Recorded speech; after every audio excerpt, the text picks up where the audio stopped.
बहनों और भाइयों, कार्य करने की इच्छा शक्ति होनी चाहिए। मोदी जी ने 11 वर्ष में भारत को बदल करके रख दिया। आज करिए भारत, जो भारत एक पिछड़ा देश था, उस भारत को दुनिया की चौथी बड़ी अर्थव्यवस्था के रूप में मोदी जी ने स्थापित कर दिया। इस साल के अंत में भारत दुनिया की तीसरी बड़ी अर्थव्यवस्था बन जाएगा। और यही नहीं, मोदी जी ने और एनडीए की सरकार ने आज बिहार के अंदर, बहनों और भाइयों, आज यहां पे एनआईटी है, आईएम है, एम्स हैं, इंजीनियरिंग कॉलेजेज हैं, मेडिकल कॉलेज और हॉस्पिटल्स के निर्माण भी युद्ध स्तर पर बिहार के अंदर बने हैं। ये लगातार इस श्रृंखला नए और समृद्ध बिहार को मजबूत बिहार के रूप में स्थापित करने के सामने एनडीए सरकार के द्वारा बिहार के अंदर किया गया कार्य है। आप सोचो, मोदी जी ने 11 वर्ष में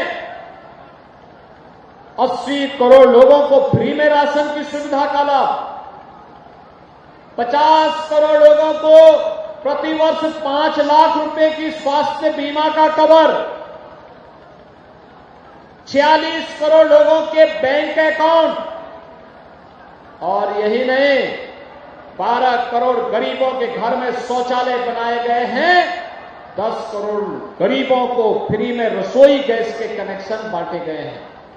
आप मुझे बताओ, एक तरफ मोदी जी के नेतृत्व में विकास हो रहा है, गरीबों का कल्याण हो रहा है, और याद करिए मोदी जी फ्री राशन दे रहे हैं, और आरजेडी के समय राशन तो नहीं मिलता था, बल्कि पशुओं का चारा भी ये डकार जाते थे। और याद करिए, ये रसोई गैस का एक एक कनेक्शन कांग्रेस की सरकार के समय में 50,000 और 30,000 रुपए में बामुश्किल मिल पाता था। आज तो हर गरीब को फ्री में कनेक्शन। बहनों और भाइयों, एक तरफ विकास है, दूसरी तरफ किसानों का सम्मान भी है। देश के अंदर 12 करोड़ अन्नदाता किसानों को प्रधानमंत्री किसान सम्मान निधि का लाभ भी मोदी जी दे रहे हैं। और यही नहीं, लखपति दीदी के रूप में महिला स्वावलंबन का कार्य और उनके सम्मान का काम भी कोई कर रहा है, तो ये एनडीए की सरकार कर रही है। विकास भी है, गरीबों का कल्याण भी है, और साथ साथ विरासत को भी आगे बढ़ा करके आस्था को भी सम्मान देने का काम हो रहा है। आप याद करिए, कांग्रेस की सरकार, आरजेडी की सरकार में हम नारा लगाए करते थे कि रामलला हम आएंगे, मंदिर वहीं बनाएंगे। बोलते थे ना? और तब कांग्रेस कहती थी राम तो है ही नहीं। तब आरजेडी भगवान राम के मंदिर निर्माण के रथ को रोकती थी। समाजवादी पार्टी जो इनका पार्टनर है यूपी में, वह वहां पे राम भक्तों पर गोली चलाती थी। लेकिन हम तब भी कहते थे कि लोग लाठी गोली खाएंगे, मंदिर वहीं, लाठी गोली खाएंगे, मंदिर वहीं। और मंदिर का निर्माण, हमने कहा मंदिर का निर्माण करेंगे। मोदी जी प्रधानमंत्री बने, उत्तर प्रदेश में हमारी सरकार आई, राम मंदिर का निर्माण हो गया ना अयोध्या में। कोई संदेह है क्या? कोई संदेह है क्या? और अयोध्या में भगवान राम का मंदिर बना, तो वहां पे जो इंटरनेशनल एयरपोर्ट बना है, वो हमने बनाया है महर्षि वाल्मीकि के नाम पर। वाल्मीकि नगर यहां पर है, लेकिन इंटरनेशनल एयरपोर्ट का नामकरण अयोध्या में महर्षि वाल्मीकि के नाम पे पड़ा है। याद करिए, वहां पर जब जाते हैं, फ्री में खाना जो मिलता है, वह खाना किसी रसोई में मिलता है तो उसका नाम है माता सबरी रसोई, माता सबरी के नाम पर। वहां पर रहने के लिए जो रेन बसेरा बसाव बना हुआ है, वह बना है निषाद राज के नाम पर, निषाद राज। बहनों और भाइयों, अयोध्या में 25 नवंबर को फिर से प्रधानमंत्री जी आ रहे हैं और प्रधानमंत्री जी आकर के इस बार वहां भगवान राम, माता जानकी और जहां राम होंगे वहां तो हनुमान जरूरी होंगे। बजरंगबली भी वहां विराजमान हो गए हैं।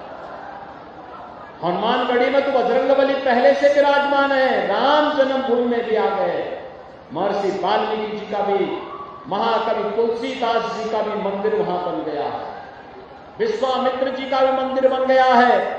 वशिष्ठ जी का भी मंदिर बन गया है। आदि शंकराचार्य के नाम पर द्वार, जगत गुरु रामानुजाचार्य, जगत गुरु रामानंदाचार्य, जगत गुरु माधवाचार्य के नाम पर भी द्वार। और भगवान राम, माता जानकी को रावण के चंगुल से बचाने के लिए गिद्धराज जटायु ने अपना बलिदान दिया था। तो गिद्धराज जटायु का भी एक बहुत बड़ा चित्र वहां पे, बहुत बड़ी मूर्ति लगाई गई है। सेतु बंध के निर्माण में गिलहरी ने योगदान दिया, तो गिलहरी का भी एक मूर्ति वहां रखी गई है। बहनों और भाइयों, अगर अयोध्या में रामलला का मंदिर बनेगा तो सीतामढ़ी में माता जानकी का भी तो भव्य मंदिर का निर्माण होना है और यही काम एनडीए ने किया है। याद रखिए, ये महागठबंधन कांग्रेस आरजेडी के रूप में झूठ का पुलंदा लेकर के झूठे वायदे करने के लिए आपके बीच आया है।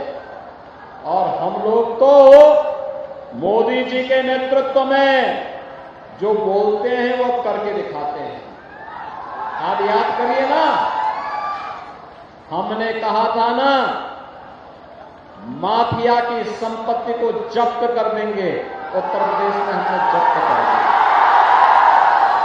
देखो, कल ही मैं लखनऊ में था और लखनऊ में प्रातः काल बिहार प्रचार आने करने के लिए मैं कल गया की तरफ गया था, गया सासाराम की तरफ गया था। और बहनों और भाइयों, कल मैं एक दुर्दांत माफिया यूपी में था। ये आरजेडी और समाजवादी पार्टी का शागिर्द था, अपहरण करता था व्यापारियों का, डॉक्टरों का, इंजीनियर का, राह चलती हुई बेटियों का अपहरण करवा देता था। हमारी सरकार आई, आज उसका जहन्नुम का टिकट कट चुका है। उसने लखनऊ में डीजीपी के आवास के सामने बहुत बड़ी हवेली बना दी थी। हमने जांच कराई तो पता लगा कि ये सरकारी जमीन है, गरीबों की जमीन पे कब्जा करके बनाया है। तो हमने उसका भवन खाली करवाया और खाली करवा करके फिर उसमें बहुत अच्छे ढंग से बुलडोजर से उसको समतल करवाया।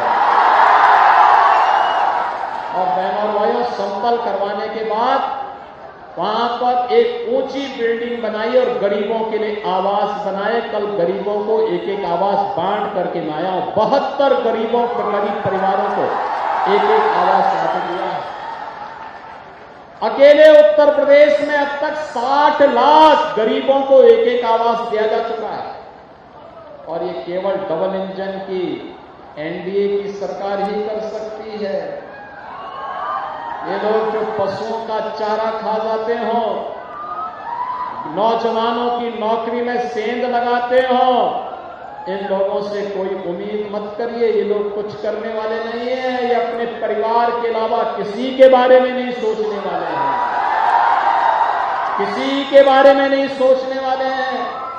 इसीलिए तो आपने देखा है अभी बिहार का एक यादव नौजवान जिसके पिता बिहार केसरी थे, उन्होंने कहा कि मैं तो भाजपा के साथ जुड़ करके सेवा का काम करूंगा, आरजेडी जैसे संगठन के साथ नहीं। और इसलिए बहनों और भाइयों, आज मैं आपके पास आया हूं। आज बिहार में पहले चरण का चुनाव चल रहा है और चुनाव में बिहार की माताएं बिहार का नौजवान, बिहार का अन्नदाता किसान झोंक करके एनडीए को वोट दिए जा रहा है। 121 सीटों पे चुनाव हो रहे हैं और रुझान बताते हैं कि 100 से ज्यादा सीटों पर एनडीए ही जीतने वाली है। तो बाकी जो 122 सीटें हैं, इनमें भी अगर यही परिणाम आपने दे दिया तो बहनों और भाइयों, एक कांग्रेस और आरजेडी और इनके जितने भी पार्टनर हैं और पेशेवर खानदानी माफिया हैं, इन सब की जमानत जब्त होनी तय है। और यही कहने के लिए मैं आया हूं, याद करिए, ये क्षेत्र तो महर्षि भगवान वाल्मीकि के प्रति, माता जानकी के प्रति और भगवान राम के प्रति सदैव नतमस्तक रहा है। हमें भूलना नहीं चाहिए कि जो रामद्रोही है वो हम सबका विरोधी है ना? क्या रामद्रोही को वोट देंगे क्या? बताओ, जो आपकी आस्था के साथ खिलवाड़ करे, क्या हम उसके साथ खड़े हो जाएंगे क्या? पता ही नहीं होना है, आने वाली पीढ़ी में तो माफ नहीं करेगी। और इसीलिए हम सबको केवल एक ही बात तय करनी है, जो राम का नहीं वो हमारे किसी